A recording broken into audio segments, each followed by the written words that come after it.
안녕하십니까. 반갑습니다. 요즘 결혼식장 많이 코로나 때문에 연기됐다, 내년으로 미뤄졌다 이런 얘기도 참 많이 나오고 있는데요.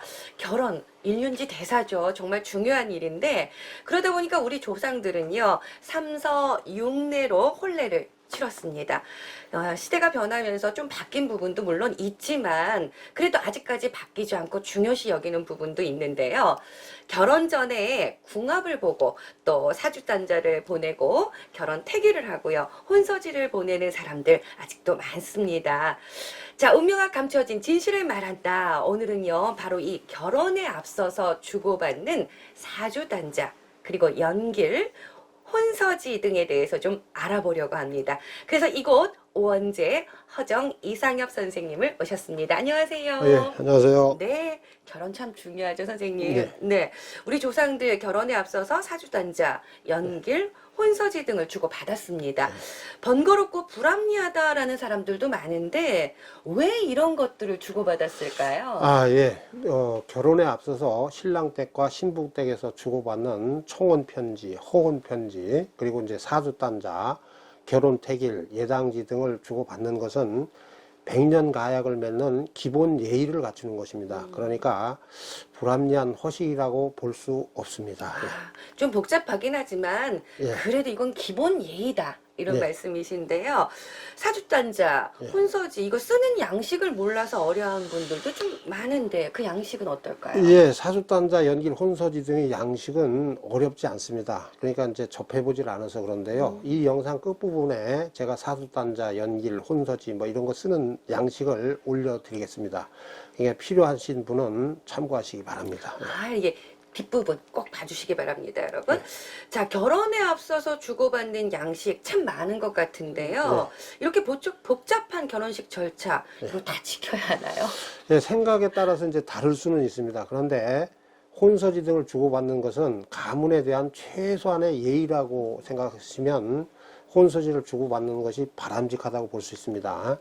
그러니까 사돈을 맺게 돼서 고맙다는 말을 말로 하는 것보다는 서신으로 하는 것이 더 합리적이지 않겠나 이렇게 생각합니다. 최소한의 예의고 말보다는 그래도 글로 써서 네. 이렇게 남기는 것이 더 큰 예의다. 예, 예. 알겠습니다. 자, 그런데 선생님, 청혼과 허혼 편지 요거까지는 알겠어요. 그런데 이 사주단자 이게 무엇일까요? 예, 사주단자라는 것은 이제 신랑의 사주와 사성 편지를 함께 보내는 걸 말하는 것입니다. 그러니까 사주는 신랑의 본관과 출생 연월일시를 적은 것이고요.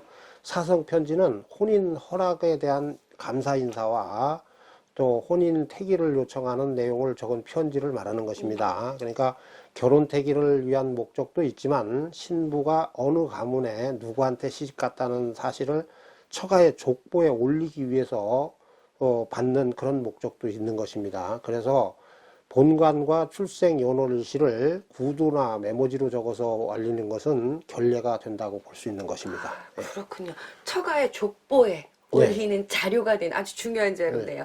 그 결혼하면 그래도 또 같이 사는데 굳이 그 신랑의 본관이나 생년월일을 신부집에 보내야 되는 건가? 이런 궁금증도 들어요. 예, 그렇게 생각할 수 있습니다. 그런데 신부 댁에서는 사주를 근거로 이제 궁합을 보고 또 결혼 태기를 합니다. 그리고 나서 사주를 잘 보관해 뒀다가 족보에 올립니다. 그러니까 우리 딸이 뭐 김해 김씨 25대 손이면 25세 손 누구한테 시집 갔다는 사실을 족보에 올리기 위해서 사주를 잘 보관해 둔다 이런 얘기입니다.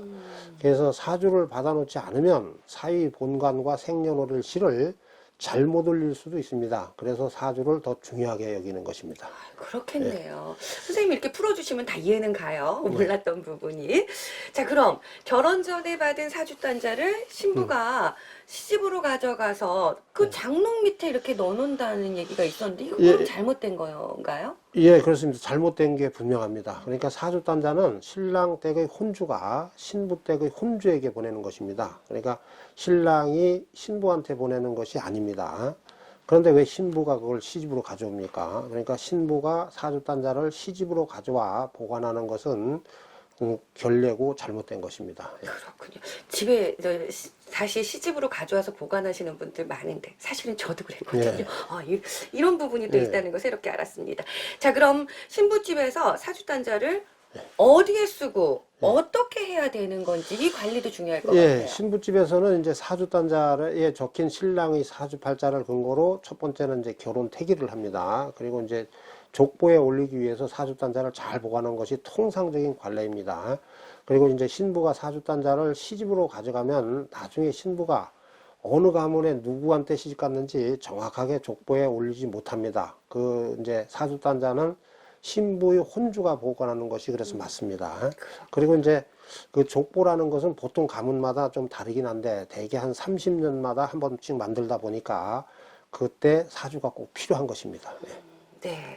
사주단자는 신부의 혼주가 보관하는 게 맞다. 예. 이 부분 아주 기억을 잘해야 될 것 같아요. 신부집에서는 결혼 태기를 해서 신랑 집으로 보낼 때 예. 바로 이것을 종이에 써서 보내는 거 이게 예. 아주 특별한 의미가 있는 것 같아요. 예, 예. 그러니까 결혼식 날짜를 서면으로 이제 보내는 것은 최소한의 예의라고 보면 됩니다. 이 결혼식 날짜를 적어 보내는 연길은 신부의 혼주가 결혼 태기를 해서 신랑의 혼주에게 보내는 것입니다. 그런데 날짜를 구두로 전하겠습니까? 아니면 메모지에 적어서 보내겠습니까? 그러니까 일정한 양식을 갖춰서 보내는 것은 최소한의 예의가 됩니다. 결혼식에 와 달라는 요청도 청첩장으로 합니다. 그런데 결혼 날짜를 구두나 메모지로 하는 것은 결례가 되는 것입니다. 그래서 그렇군요. 저 요즘은 사주와 혼서지를 이제 같이 보내는 사람들도 많은데 그렇게 해도 되는 건가요? 원래는 이제 그게 아닙니다. 그러니까 사주단자와 혼서지를 같이 보내는 것은 결례입니다, 원래. 그게 왜 그러냐면요. 사주단자는 결혼 태기를 하기 위해서 보내기 때문에 결혼 태기를 전에 보내는 것이고요. 혼서지는 결혼 날짜가 정해진 뒤에 혼서함과 함께 같이 보내는 것이기 때문에 그렇습니다. 그러니까 기왕이라면은 절차를 맞춰서 보내는 것이 좋지 않겠습니까? 예. 맞네요. 간단하게 한다고 해서 혼서지를 그냥 주고받지 않는 경우도 이런 경우도 있을 텐데 이건 또 어떻게 봐야 할지. 신랑의 혼주가 이제 사주단자, 혼서지 이런 거를 보내는 것은 신부의 혼주가 연기를 이제 또 보내지 않습니까? 이런 것은 사돈 간에 서로 가문에 대한 그 예의를 표하는 것이거든요. 그래서 이런 걸 안 하는 것은 결례로 볼 수 있습니다. 그러니까 하객들한테 청첩장을 보내면서 신랑의 본관과 출생 연월일을 구두로 혼주의 이제 신부나 신랑 혼주에게 알려주고 또 결혼 날짜를 신랑 댁에 이제 알려주고 이러는 것은 그것은 예의가 어긋난다고 볼 수 있습니다. 그래서 하객에게 청첩장은 보내지 않더라도 사주단자와 결혼 태길, 뭐 연길은 주고받는 것이 맞다고 생각합니다. 오늘 참 많은 걸 배우게 되는 거예요. 자녀분들 결혼식을 앞두고 있는 분들은 꼭 좀 기억을 해주셨으면 좋겠습니다. 자, 사돈을 맺으면서 모든 것을 그냥 말로, 구두로 이렇게 합시다, 저렇게 합시다, 이렇게 하는 건 결례다. 그럼 이제 혼서지를 주고받는 의미, 이 의미도 간단하게 좀 설명을 해주셔야 될 것 같아요. 예, 세월이 이제 모든 걸 바꿔놓지만 바뀌지 않는 것도 있습니다. 혼인의 절차는 바뀌었어도 결혼이 일륜지 대사라는 사실은 바뀌지 않습니다. 혼서지를 주고받는 건 구습으로 여기는 사람도 있지만 혼서지를 주고받는 것은 대사에 앞서 갖추는 최소한의 예의라는 사실을 고려하면 조금 번거롭더라도 혼서지를 주고받는 것은 상대방에 대한, 그러니까 사돈에 대한 최소한의 도리가 된다고 생각합니다. 네. 선생님, 마지막으로요. 예. 정말 궁금해서요. 이게 재혼하는 경우도 있지 않습니까? 예. 그런 경우는 아예 다 생략하지 뭐. 우리 이런 경우가 있어요. 근데 어쨌든 결혼식이니까 중요하지 않겠습니까? 예, 맞습니다. 예. 뭐 결혼을 한다는 것은 양가가 가문과 가문의 결합이거든요. 그렇기 때문에 본인이 본관이 어디고 생년월일 뭐라는 것은 그쪽 가문에 전해주는 것이 맞다고 봅니다. 그래서 재혼할 때도 사주단자나 연기를 보내는 것은 기본 예의라고 보시면 될 것입니다. 네, 오늘 참 많은 걸 알았습니다. 사주단자를 신부 댁으로 보내고요. 결혼 날짜인 연기를 신랑 댁으로 보내는 것은 사돈 간의 최소한의 예의다. 오늘 이 예의 도리 이 말을 좀 많이 쓰게 되는데요. 자, 남의 집 귀한 딸을 데려옵니다. 그리고 남의 집 귀한 아들을 또 사이로 맞는 거거든요. 그러니까 쉽게 할 일은 아닐 것 같고요. 한 부분도 소홀히해서는 안 될 것 같습니다. 좀 바쁘고 힘들더라도요. 이 혼서지는 꼭 주고받는 게 맞다라는 거. 그리고 혼서지 양식 어렵죠. 저도 사실은 이 부분을 어떻게 해결할까 걱정은 되는데 이 말미에 프로그램 말미에 선생님이 자세히 그 양식을 올려주신다고 하니까 끝까지 봐주시기 바랍니다. 그래도 어렵다 할 경우에는요, 이렇게 전문가를 찾아서 좀 도움을 받는 것도 어떨까 생각해 봅니다. 자, 오늘 일륜지 대사 결혼에 대해서 좀 알아봤습니다. 많은 도움이 되셨겠지요? 자, 좋아요, 구독, 추천 눌러주시고요. 앞으로도 계속해서 궁금증 해결해 드리겠습니다. 자, 운명학 감춰진 진실을 말한다. 오늘은 여기서 마무리하겠습니다. 고맙습니다. 네.